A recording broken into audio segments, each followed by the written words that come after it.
Proyekto Helmo.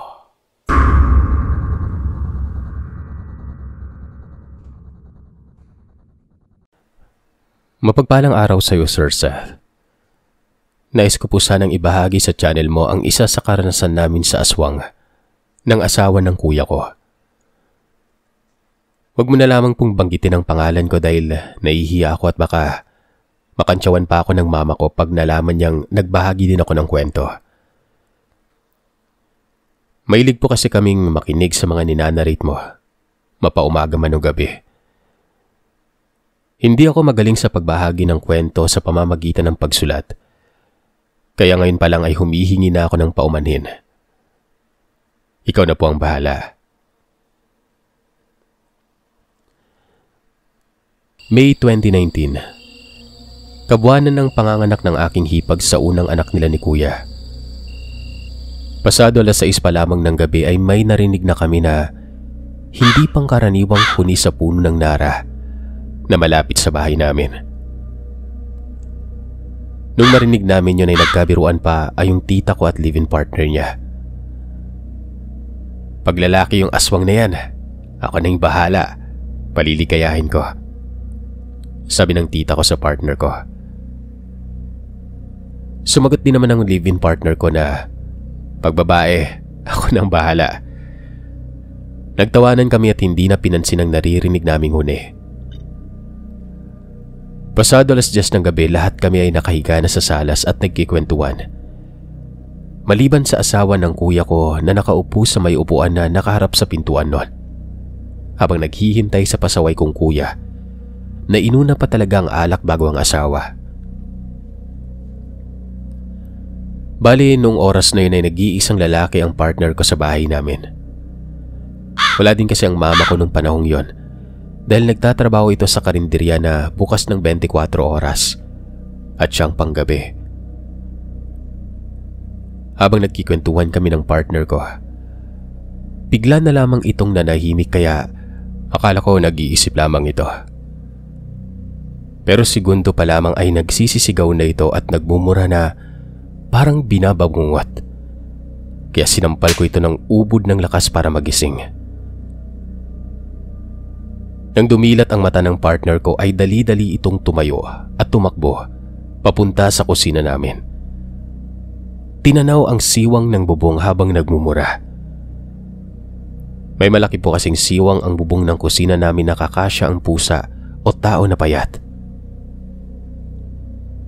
Sinundan ko ito at tinanong kung ano ang nangyari at ang sabi nito, "Walang ya, pinasok tayo ng aswang ah." Galit ito habang kinukuha ang lagay ng asin at lumabas ng bahay. Naguguluhan man ay pinuntahan ko ang hipag ko na natatakot na. Sobrang matatakotin po kasi ito na ultimo dilatan mo lamang siya ng mata sa dilim ay sisigaw na ito sa takot. Sabi niya sa akin, kaya pala sumasakit ang tiyan niya dahil may nakapasok ng aswang. Pinakalma ko ito at hinintay matapos ang partner ko sa paghahagis ng asin sa bubong. Nang makapasok ito, kinuwento niya agad na noong tumahimik daw siya, ay bigla daw siyang nakatulog at parang bigla siyang binangungot na may matabang lalaki na nakasampa sa kanya. Nakaapak ang mga paa nito habang matalim ang tingin sa hipag kong naghihintay sa kuya ko. At nang maramdaman daw niya ang sampal ko ay bigla na lamang daw tumakbo ang lalaki sa kusina namin at naging pusa. Lumabas ito sa siwang ng bubungan. Maya-maya lamang ay dumating na ang kuya ko na lasing na lasing. Ibinalita namin dito na pinasok kami ng aswang. Kaya nagalit ito at sa ngalan ng alak ay may tapang itong umakyat sa bubungan. Sabi ko sa partner ko, sundan si kuya dahil lasing na ito at malaglag pa ito sa bubong. Itong parting ito, Sir Seth, ay naging comedy bigla. Sinundan na ng partner ko si kuya habang hawak pa din ang lagay ng asin. Umakyat din ito sa bubong at doon ay pinagtulungan nilang dalawa ang pagsaboy ng asin at pagwasiwas ng tuyong kawayan na may matulis na nakatambak lamang sa ibabaw ng bubong namin. Hindi ko alam kung ano ang pumasok sa kokote ng dalawa at naisip nilang gawin yung maghuhubad at tutuwad.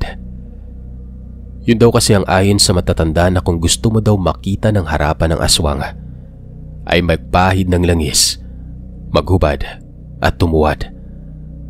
Pero sa kaso ng dalawa ay basta na lamang naghubad ang kuya ko at tumuwad noon. Etong isa naman ay dahil walang tama ng alak ay nahiyang maghubad at nakisilip na lamang sa pagtuwad na ginawa ni kuya. Sa tuwing gagalaw si kuya ay gagalaw din siya para makisilip noon. Kaya imbis na aswang ang makita niya, alam niyo na yung nakikita niya. Nang mapagtanto niya ang ginagawa nila ay bigla itong tumawa ng malakas at ibinato ang kawayan sa puno ng aratilis. Sa pagbato niyang yon, biglang may lumabas na malaking itim na nilalang na parang pusa. Sobrang haba umano ng buntot nito. Hinabol nila yon sa may bubungan namin nang hindi nila naabutan. Ay naalala nilang dalawa ang kagagahan na ginawa nila at tawa ng tawa na bumaba sa bubong. Nung akala namin ay okay na, nahiga ulit kami at tabi-tabing natulog sa salas na malapit sa kusina. Natanaw ang siwang ng bubungan. Ang sabi pa ng kuya ko sa asawa niya, "Matulog ka na, babantayan kita."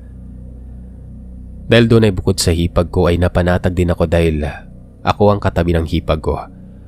Kumbaga, napapagitnaan namin ni kuya ang buntis. Pero paidlip pa lamang ako ay mariin akong niyuyugyug ng hipag ko at humihikping binulong sa akin na may lalaki daw na may mapupulang mata ang sumilip sa siwang at nginingisihan umano siya. Napatingin naman ako doon. Bigla itong nawala. Medyo napuyat ako pero hinayaan ko munang matulog ito. At nang makasigurado ako na ayos ng lahat, natulog na rin ako.